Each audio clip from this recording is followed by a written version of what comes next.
Kind of looking at this view, we purchased the 15 acres that are in the orange in the middle here.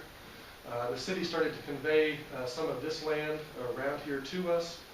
This green section here we will have conveyed to us once we graduate our first class in 2018. And the area in blue that we are jointly developing commercially with the city of Dublin. It's not just about the College of Osteopathic Medicine, though. Our College of Health Sciences and Professions broke ground this month for a new building where it's going to house their physician assistant program. For those of you who aren't familiar with PAs, again, physician extenders who work under the supervision of physicians. Again, it's all about team-based care, which is the future, of medicine. It's not just the doctor. It's the nurse practitioner, the nurses, the medical assistants, PAs, speech therapists, others, to make sure that we do the best we can to take care of that whole patient. And I think one of the unique things for us is going to be able to do some interdisciplinary training between medical students and PA students as well. And of course, one of the other things I'm very excited about, we have this phase 1 CHSP building, but phase 2, which we don't really have a date yet, there's still a lot of discussions going on, but it will be a partnership between the city of Dublin and Ohio Health. Ohio Health would love to develop a clinical site on this campus, a small one, that would house a family medicine residency program that's going to be developed out of Dublin Methodist Hospital. So we're really excited about the possibility of having some patients interacting with students on this campus. In the city of Dublin and the Recreation Center, as you all know, the Rec Center is a beautiful facility, but is bursting at the seams. And so we've been talking with Matt and a number of others about possibilities of developing a wellness center and potentially an expanded recreation facility here on the Dublin campus as well. So that's not a given yet, so don't quote me, but we're talking about all those things. I know one of the other things that we talked about was the geriatric and program that they've got going on at the rec center for our seniors. And I think that space, while it's beautiful, is also very, very small. So there was some discussion about would this be a good place for the senior center to be as a part of that too. So again, lots of opportunities. And I think when you talk about those kind of partnerships with business, industry, the city, how can you do anything to succeed? This just kind of gives you an idea of what this might look like. Again, this is 7003, 001, the anatomy lab. The phase 1 at the roundabout and the phase 2 building. Actually, there'll be a lot more parking than that. There's going to be parking down here. And as all of you know, you can't just throw parking lots up. There will also be a lot of trees, water basins, and other things. So it just doesn't look like a cement playground.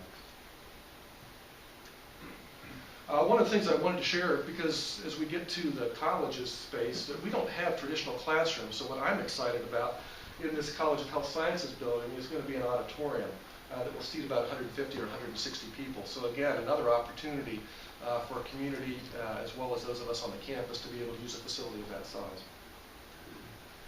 So as far as the college's perspective, we've had our architects, contractor, renovations underway, and I'm pleased to say that next week we're going to get temporary occupancy certificates for the first building, followed by the anatomy lab the week after, and then the third and final building, which we're occupying the first floor, and with tenants on the second and third, will get May 9th. So we look forward to moving in the first week in May.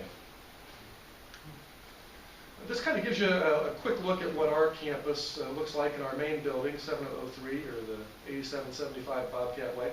And one of the things that's a little bit unique are these rooms here. These are going to be our classrooms. We call them learning labs, or pod rooms. And what they're going to do is to have these tables that seat 6 people all facing around. And one of the things that's really unique about this is the students in their groups of 6 are going to be able to sit, watch the presentations, share information, but also communicate back and forth. If they get something, if they have questions, it's going to be really interesting. And these pod rooms specifically are going to be used for our distance learning piece of the curriculum, which is only about 40% of what we do. Most of what happens on this campus will be live, with our faculty on campus or physicians in the community. But these pods we've actually tested this year in the Athens campus, from our main lecture hall to another building across the way that has been set up with these pods. And again, these pods are just incredible pieces of technology, and they weren't actually developed for what we're doing with them. So our IT team did a lot of work both with hardware and software that the students can come up to these pods with their devices, whether it's an iPad, computer, hook in wirelessly to the system and would be able to show what's on their iPad or computer on the screens. They could also hardwire it in if they wanted.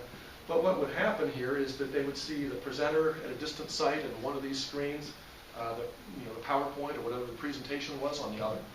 And they could also kind of elevate and look up a little bit and see that bigger picture if they would like to as well. They simply push a button, the camera swings around to them, they can ask a question of wherever that lecture is coming from. Our goal optimally and ultimately would be to have about 50% of that distance learning curriculum delivered from the Athens campus, 25% from Dublin, and next year we're going to be opening a similar campus to the Dublin one in Cleveland in conjunction with our partner there, the Cleveland Clinic. So these lectures could be going any of three ways, and it's going to be a particularly exciting thing to take advantage not only of the faculty that we have here in Dublin and Cleveland, but the specialists that are working in these communities as well.